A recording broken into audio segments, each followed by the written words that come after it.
Chaque année, au mois d'août, le monde entier organise la Semaine mondiale de l'allaitement maternel.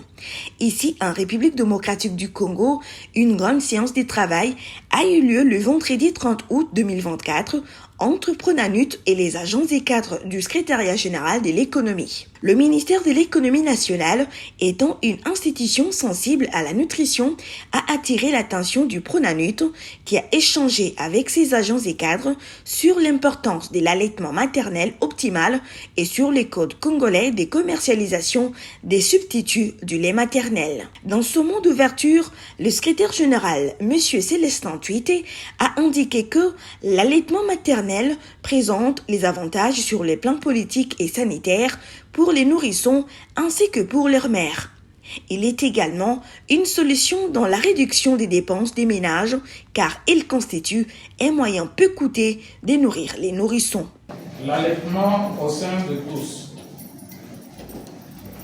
et tous les nourrissons jusqu'à l'âge de 24 mois, permettrait à sauver plus de 820 000 enfants à moins de 5 ans dans le monde chaque année.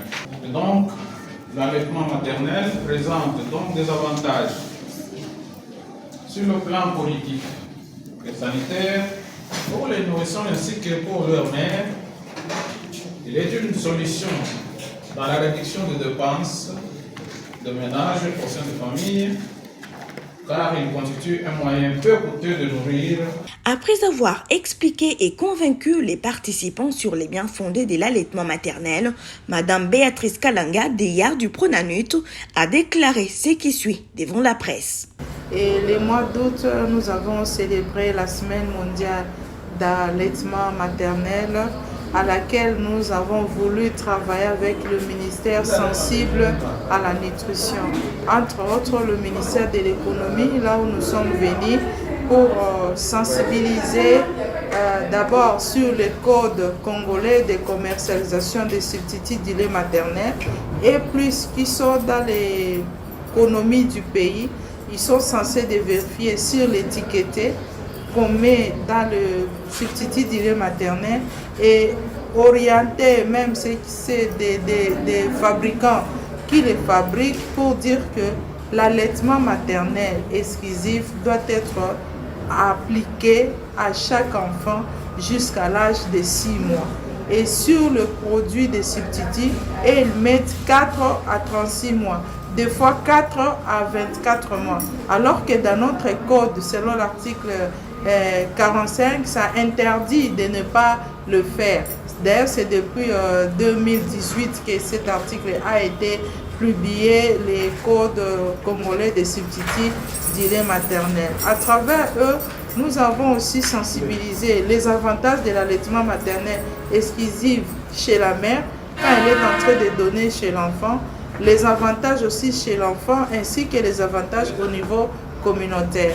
Et dans le cadre de l'économie, nous les avons aussi fait voir que l'économie du pays ne peut qu'aussi être accompagnée ou être développée avec des personnes qui sont en bonne santé. Et quand on parle de bonne santé, les fondements même d'une personne, qui est que nous appelons souvent le capital humain, on doit investir dans l'homme. Le premier fondement, c'est l'allaitement maternel, qui est le premier aliment qui assure même le renforcement du système immunitaire chez l'enfant, qui assure même le développement des coefficients intellectuels chez l'enfant.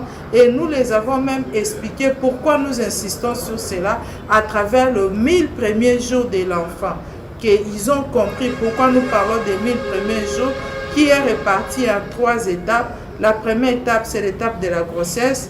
La deuxième étape, c'est l'étape de la naissance de 0 jusqu'à 6 mois. Et la troisième étape, c'est de 6 jusqu'à 24 mois, qui couvre le 1000 premiers de l'enfant, qui est même le fondement qui doit assurer le développement de l'enfant. Et à l'âge adulte, cet enfant-là pourrait être productif sur le plan économique. Donc, on devait les sensibiliser d'abord et qui sont dans ces ministères pour qu'ensemble avec le ministère de la Santé publique, hygiène et prévoyance sociale, ensemble nous puissions travailler pour que nous puissions amener la femme à allaiter comme il faut son enfant. Signalons cependant que l'allaitement est l'un des moyens les plus efficaces de garantir la santé et la survie de l'enfant. Toutefois, actuellement, moins de la moitié des nourrissons de 6 mois sont exclusivement allaités au sein.